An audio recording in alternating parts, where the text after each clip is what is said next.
Hi there crafters, welcome along to this video. It's Louise with you today, and this is a slightly different project than what I would normally create. I am a huge lover of the December daily, documenting December memories, whatever you choose to call it. The way I take it upon myself is it's about creating a memory from every day in December. I adore the festive season. I love Christmas. I love, the time of year, especially in Australia. It's summer, it's warm, we go to the beach, we camp, we just enjoy ourselves. And I like to document that each year in an album. Now, I have been doing this since the birth of my boys, which was in 2013. So this is actually my 10th year of documenting December, and I love the 6x8 albums. I've done a few different types over the years. I have last year actually made my own album with the We Are Memory Keepers cinch tool, and this year I wanted to go back to the sort of hardcover album that Simple Stories kind of make, which is a 6x8, but I couldn't find one that I liked, and they seem to be in this challenging economic climate, tricky to actually find one in a price point where you're not having to sacrifice your arm in order to afford one. So I actually decided, and this is a video all about experimenting, I actually decided I was going to make my own. Cardboard as a crafter is not hard to come by, but the little D-rings that hold your layouts in place, they are challenging to come by. So I decided that I was going to grab this D-ring binder, and it's an A4 binder, and I managed to pick it up at Kmart. I think it was about like $3. It did have a bit of a damage on the front, but that didn't bother me because it's a part that I cut off anyway. In hindsight, I probably would not have detached the two parts, so I wouldn't have trimmed it straight down the D-ring. The reason I did that was because I actually wanted the D-ring to be on the back flat side of the album, but I didn't actually add a piece to replace it as the spine of the album. I hope that makes sense. I don't think it does, but in hindsight, I would do this very differently. And if I decide to do another one of these, which is still up in the air at the moment, I don't know if it's really worth the actual, not stress, but the effort that went into it. But I'm glad that I made the video, because I definitely think that this experiment is something that should be shared. And it's not that I hate the album, and I don't dislike it at all. I'm just not sure it was quite worth the effort. But let's go ahead and continue. So I'm not going to give you any measurements because you can make your own decision. That's the benefit of starting with A4, is that you could have left it A4 and created as an album. And, in this case, I decided to shrink it down a little bit. But, do whatever,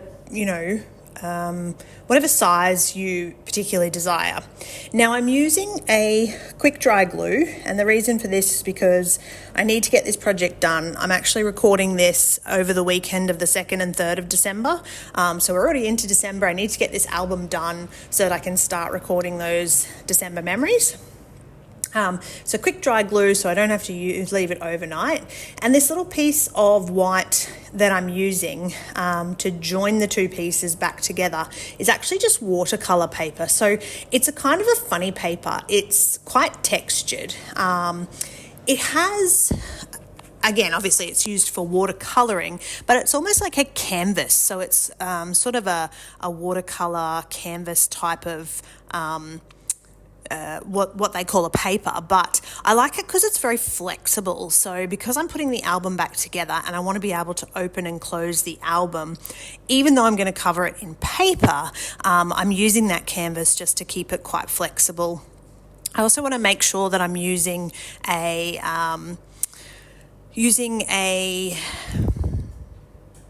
I have no idea where my train of thought was going there. What am I using? Oh, super sharp Stanley knife just to tidy these edges up. So making sure that it's pretty neat and going to last, over the next hopefully 10 more years of doing this documenting December and keeping those memories in those albums. So I'm just going to tidy up this little area. It was a bit rough where I'd cut it with the Stanley knife. Again, in hindsight, I probably wouldn't have detached this. I probably would have just left it or inserted a spine piece and left that as a flat back. Because you can see once I actually stick it onto the canvas, it actually, it means that my front and my back are two different sizes. So I really should have inserted a piece in between that D-ring and that front cover. But you know what? You live and learn doing these kinds of projects, so it is what it is. All right, once I am finished trimming, I'm adding some more quick dry glue, and I'm just using my little rubber spatula, making sure that that's going to be well attached. And I'm going to pop that extra cover on there and flip it over, because I have got a little short piece on the back. And the important thing when you're doing this is to make sure that you can still fold and that everything lines up front and back. Everything's nice and smooth. So here's where I run into my little strategic problem here that I did not think through. I should have put that spine piece in the middle because my front and back cover are the same size. So I just pop the little piece in, same as I do most times, winging it, not actually taking any measurements. That's just me. I don't like to measure things. I like to eyeball things. So you know what? If it doesn't work out, I either trim it or cover it up with something to make it match longer term. Realistically, I've never looked back through my albums and, decided that something was out of place or, not straight. I either fix it then and there or I just wing it. So no measurements on this one. But again, I encourage you to choose your own size, pick what works for you.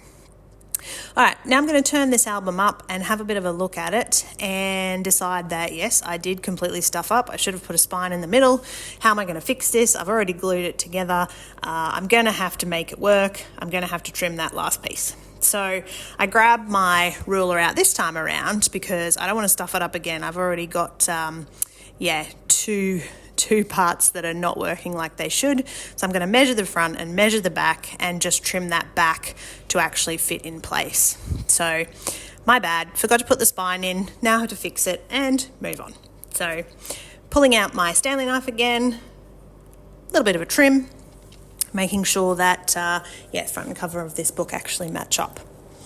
Now, the paper pad that I have chosen is one that I picked up recently. It was on sale at Spotlight. I don't have a local Spotlight where I live, but if I'm ever in a town and I have some time on my hands, I like to pop in and just see what they have on their shelves. And I think these were like 25% off or something on Christmas ranges. So I grabbed a patterned paper book because my Christmas paper stash is starting to get pretty low. Off camera, I have also gone through and sort of hole punched and made a bit of a template of some cardboard pages that I'm going to put in the middle of my album. Now, obviously, I'm going to decorate them. I'm not going to leave them as just straight cardboard. But because this video is already quite long and it's really about the album, not the inserts, I'm going to spend more time actually explaining the process of the album. So you can see that this particular paper pad has a really great combination of pattern papers, and they're all in coordinating colours. So I find this quite valuable to have because the colours coordinate, but also you get two of each as well. So I'm picking out this sort of green snowflake as my lining of my album. Now, I need a lining for a couple of different reasons. I obviously need it because I need to cover up the outside of the album where I'm going to put more paper, and I'll show you that in the next part of the video. But firstly, I'm just going to measure out the inner parts of lining of the album. The only thing that I'm probably not really happy with in this album, and again, this is the first time I've done it, I'm completely winging it. I have no experience making my own album, so hopefully this video can help you to learn from my mistakes, is that obviously I would either remember to put the new spine in, or I would not cut down the middle of that D-ring album. But I would also line it differently, because I think from watching other people make albums, the D-ring is kind of the last thing that goes in. So it's actually quite tricky to work around the D-ring, but I'm going to show you how I did it in this video anyway.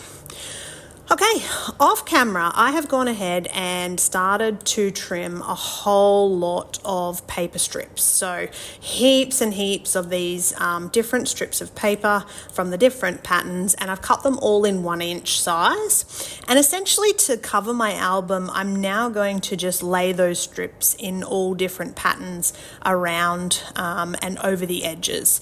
I start off using a glue stick, but the glue stick is just not giving me the adhesive that I would prefer. So I go to my quick dry glue, which seems to work much better. It holds things in place, particularly as I'm overlapping them over the side of the album.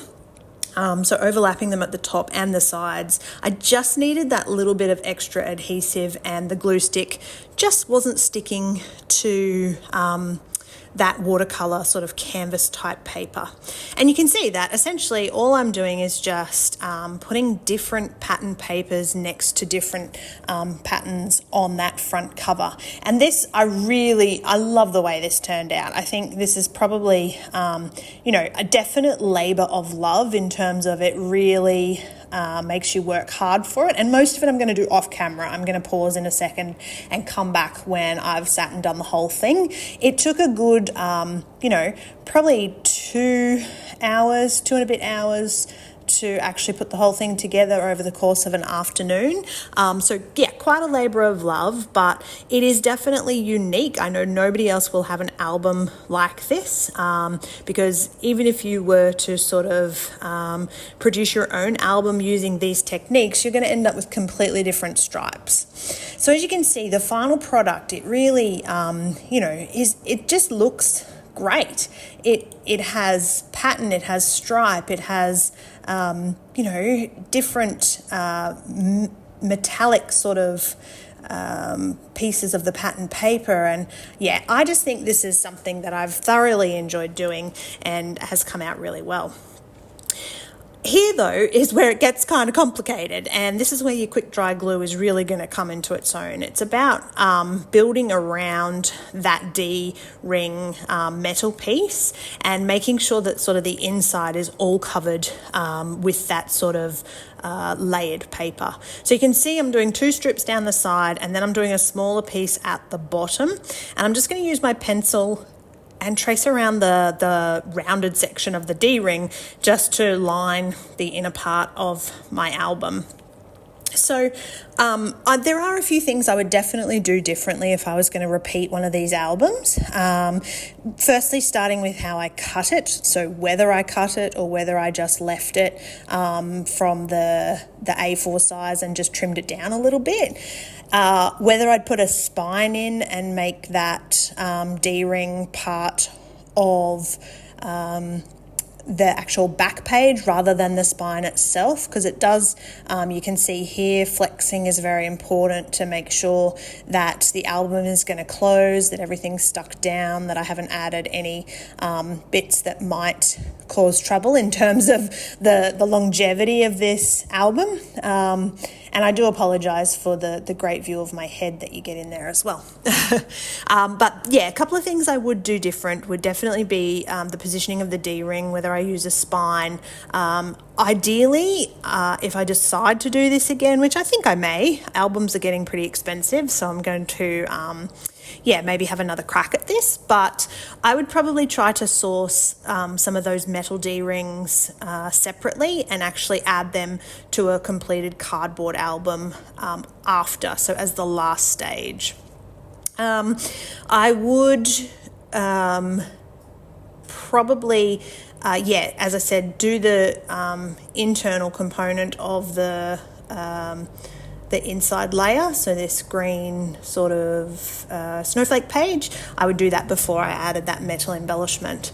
But other than that, and I mean, I'm still going to use this. I don't dislike this album enough to throw it away. I still think it's a perfectly usable album, and I love the uniqueness of it. I love the pattern papers. I think it's super fun, and I really wanted to share this process with you so that hopefully you could learn something. My page and my videos are all about inspiring you to get creative and maybe try something new. So as the final stages of this particular creation, I am simply going to let everything dry, and then I give the whole thing a coat of Mod Podge. Now, I only had gloss at home, so I did use gloss, which I don't love. Again, in hindsight, I would definitely use the matte because it's just my preferred. I don't like the sort of shine of it. I prefer it to be sort of a bit flatter. In finishing this, I have ended up with a very unique Documenting December album. And I'm pretty excited to start creating some layouts inside this. I'm going for a textured sort of Documenting December this year. I want to have lots of like lift up pages and ribbons and sort of vellum and some shaker pockets and things like that. So I'm definitely excited to sit down and actually start putting some stuff into this album now that I have the album finished. So it's not perfect. I wanted to share it with you anyway. I hope that you have enjoyed that. I hope that it's inspired you. I would love it if you wanted to have a go at this. Definitely share it with me, because that just warms my heart that you guys are getting some kind of inspiration from something that I've created. So that's the end of my 2023 Documenting December album creation video. Thanks for watching, and if you haven't already, I'd love if you hit that little subscribe button.